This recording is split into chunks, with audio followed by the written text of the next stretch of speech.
और बात करते हैं कर्नाटक के बेंगलुरु में किस तरह से सोशल मीडिया पर एक आपत्तिजनक पोस्ट की गई, उसके बाद हिंसा यहां पर भड़क गई। पुलिस फायरिंग में 3 लोगों की यहां पर जान चली गई।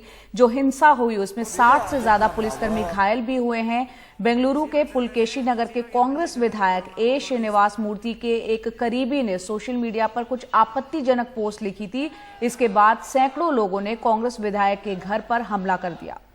विधायक के घर पर तोड़फोड़ की गई और आगजनी भी की गई। इसके बाद भीड़ ने केजी हल्ली थाने पर भी हमला बोल दिया। यहां भी जमकर तोड़फोड़ हुई है और इधर आपत्तिजनक पोस्ट करने वाले व्यक्ति को पुलिस ने गिरफ्तार कर लिया है। हंगामा करने वाले 40 लोगों को भी हिरासत में लिया गया है। केजी हल्ली और डीजी हल्ली थाना इलाके में कल सुबह तक के लिए कर्फ्यू भी लगा दिया गया है। और हमारे सहयोगी निहाल किदवई ने पुलिस कमिश्नर बेंगलुरु के कमल पंत हैं, उनसे बातचीत की है, वो आपको सुनवाते हैं। बेंगलुरु में हिंसा पर बातचीत करने के लिए हमारे साथ बेंगलुरु शहर के पुलिस कमिश्नर कमल पंत साहब हैं। हिंसा की वजह क्या थी, कितने लोग पुलिस फायरिंग में मारे गए और अब क्या हालात हैं? हमारे पास उपलब्ध जानकारी के हिसाब से कल एक पोस्ट फेसबुक पे एक आदमी के पोस्ट हुआ था। उस पोस्ट के अंदर एक पर्टिकुलर रिलीजन के जो वो थे, उनके प्रमुख रहे हैं, उनके बारे में कुछ डिरोगेटरी रिमार्क्स थे करके उसमें इस आरोप पे कुछ लोग पुलिस स्टेशन में इकट्ठा हुए। जिस जगह पे ये पुलिस स्टेशन है वो जगह बहुत ही घना एरिया है, आबादी का घनत्व तो बहुत ज़्यादा है और बहुत सकरा एरिया है। तो वहाँ किसी भी समय लोग रहते हैं। 200-300 लोगों का किसी भी टाइम में किसी भी लेन में होना कोई बड़ी बात नहीं है, उनका काम भी है वहीं पर।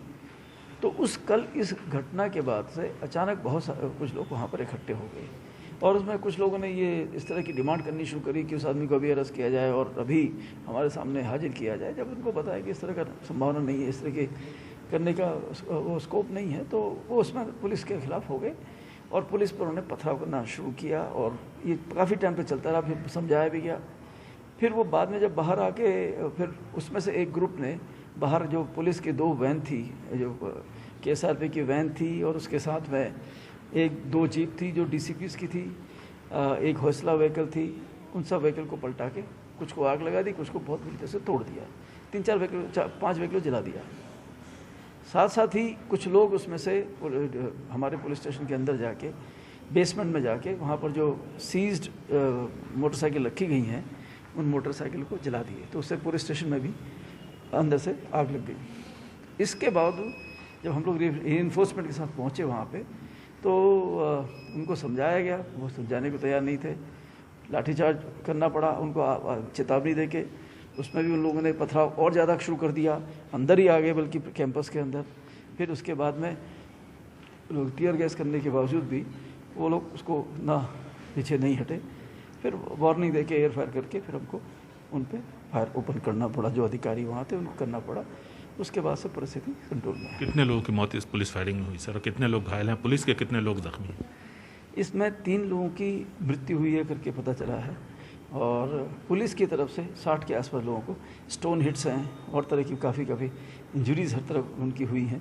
तो इतने लोग पुलिस की तरफ से घायल। और कितनी गिरफ्तारियाँ हुई? आज सुबह तक 110 जो लोग इस हिंसा में भागी हैं उनको अरेस्ट किया गया है। और जिस आदमी के फेसबुक की वजह से प्रॉब्लम हुई थी उसको भी गिरफ्तार कर लिया गया। सर, एक आखिरी सवाल कि क्या राइट विंग हिंदू या मुस्लिम ऑर्गेनाइजेशंस के कुछ लोगों का इसमें हाथ आपको दिखता है जांच में? देखिए, अभी तो इन्वेस्टिगेशन कल रात से केस लेके हमने शुरू किया है, तो इन्वेस्टिगेशन होगा। सरकार के स्तर पर ये एक निर्णय होगा कि किस स्तर पे ये इन्वेस्टिगेशन होना चाहिए। हमारी तरफ से CCB की तरफ से इन्वेस्टिगेशन अभी शुरू हो चुका है। जैसे जैसे इन्वेस्टिगेशन में जिस तरह की बातें सामने आएंगी उसके हिसाब से ही हम उसको कोर्ट के सामने प्रस्तुत करेंगे। सिटी क्राइम ब्रांच अब इस मामले की जांच करेगी? सिटी क्राइम ब्रांच कर रहा है अभी, वो करके उसके बाद में उसको आगे